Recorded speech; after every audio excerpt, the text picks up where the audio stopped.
Praise the Lord. ஆண்டவருடைய நாம மகிமைப்படுவதாக. மீண்டும் ஒரு விசை உங்களை யாவரையும் இந்த மார்னிங் டிவோஷன் வழியாக பார்ப்பதில் மிகுந்த சந்தோஷம். கடந்த வீடியோவில் நம்முடைய சிந்தை அணுகுமுறை, பேச்சு, நடத்தை இதில் ஒரு மாற்றத்தை தேவன் விரும்புகிறார் என்பதை குறித்து நாம் தியானித்தோம். இந்த காலை நேரத்தில் ஒரு வசனத்தை நான் வாசிக்கிறேன். சங்கீதங்களின் புத்தகம் 15வது சங்கீதம் 3வது வசனம். அவன் தன் நாவினால் புறங்கூறாமலும் தன் தோழனுக்கு தீங்கு செய்யாமலும் தன் அயலான் மேல் சொல்லப்படும் நிந்தையான பேச்சை எடுக்காமலும் இருக்கிறான்.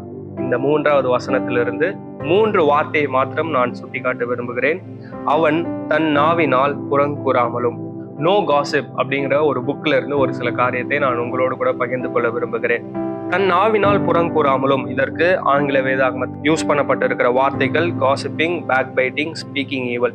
நிறைய நேரத்துல மற்றவர்களை குறித்து பின்னாடி பேசுவது, புறணி பேசுவது, புறம் பேசுவது அல்லது தீமையாக பேசுவது, இதை நீங்களும் நானும் ஒரு பெரிய பாவமாக பார்ப்பதில்லை. ஆனால் இது ஒரு கொடிய பாவம். இது நமக்கும் தேவனுக்கும் உள்ள அந்த கம்யூனியன், அந்த உறவை இது கெடுத்து விடும் என்று ஒரு தேவனுடைய ஊழியர் சொல்லுகிறார். So what is gossip? புறணி பேசுவது என்றால் என்ன அப்படிங்கிறதுக்கு ஒரு விளக்கத்தை நான் சொல்ல விரும்புகிறேன். ஆக்ஸ்ஃபோர்ட் லேர்னர்ஸ் டிக்ஷனரியில இப்படியாக கூறப்பட்டிருக்கு. Gossip is a casual or unconstrained conversation or reports about other people, typically involving details which are not confirmed as true.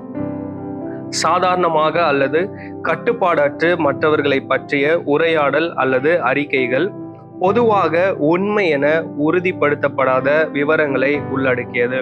இன்னொரு டெஃபினேஷன் என்ன அப்படின்னா, gossip is idle talk or rumor, especially about the personal or private affairs of others.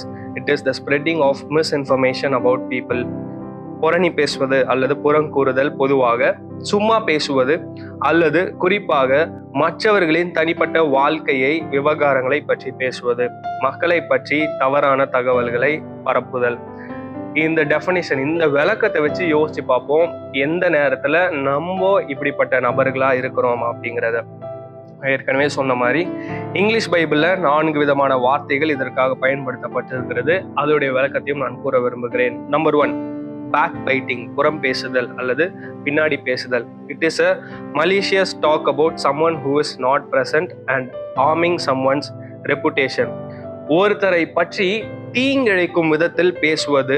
எப்போ பேசுவது அப்படின்னா, அவர்கள் இல்லாத பொழுது அவர்களை பற்றி பேசுவது மற்றும் அவர்களுடைய நற்பெயரை கெடுப்பது. 1, அவர்களுக்கு தீங்கிழைக்கும் சொற்கள், 2வது அவர்கள் இல்லாத பொழுது, 3வது அவருடைய நற்பெயரை கெடுக்குதல், அவர்களுடைய நற்பெயரை கெடுத்தல். இதற்கு பேர் தான் என்ன அப்படின்னா பேக் பைட்டிங். லிட்டரலாக பின்னாடி போய் அவங்களை கடிக்கிறதுக்கு சமம். 2வது பேக் ஸ்டாபிங், முதுகில் குத்துதல். இது the heart of criticizing someone while pretending friendship with them. அவங்க முன்னாடி இருக்கிறப்போ நம்ம என்ன பண்ணுவோம் அப்படின்னா, நல்ல உறவு இருக்கிற மாதிரி, நட்பு இருக்கிற மாதிரி நடிப்போம், வேடம் அணிவோம். ஆனா அவர்கள் இல்லாத பொழுது அவர்களை பற்றி தவறான காரியத்தை பரப்பிவிடுதல். இதுதான் முதுகில் குத்துதல்.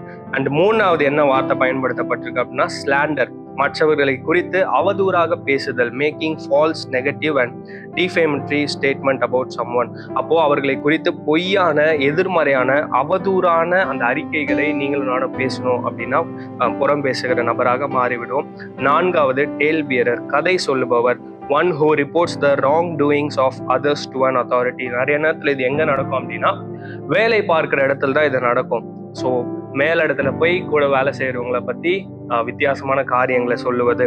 ஸோ இப்படிப்பட்ட காரியத்துல நீங்களும் நானும் சிக்கி இருக்கோம்.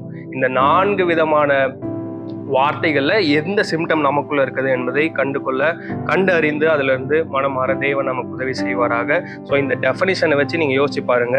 காசிப்க்கு இருக்கிற அந்த 2 டெஃபினிஷன், அதுக்கப்புறம் இங்கிலீஷ் பைபிள்ல இருக்கிற இந்த 4 வார்த்தைகளோட டெஃபினிஷன், இந்த 4 மொத்தம் இந்த 6 டெஃபினிஷன்லயும் நம்மளுடைய வாழ்க்கை எதோடு பொருந்தது. ஒருவேளை இந்த காரியங்கள் நம்மளுடைய வாழ்க்கையில இருந்தா தேவனுடைய பர்வதத்தில் நம்மளால என்ன பண்ண முடியாது அப்படின்னா தங்க முடியாது, பர்வதத்தில் வாசம் பண்ண முடியாது என்று வேதம் தெளிவாக சொல்லுகிறது. இந்த காரியத்தில் மனம் திரும்ப தேவன் நமக்கு உதவி செய்வாராக. தொடர்ந்து அடுத்த வீடியோல இதை தொடர்ந்து தியானிக்க தேவன் நமக்கு உதவி செய்வாராக. இந்த வசனத்தை தொடர்ந்து தியானிங்கள். God plus.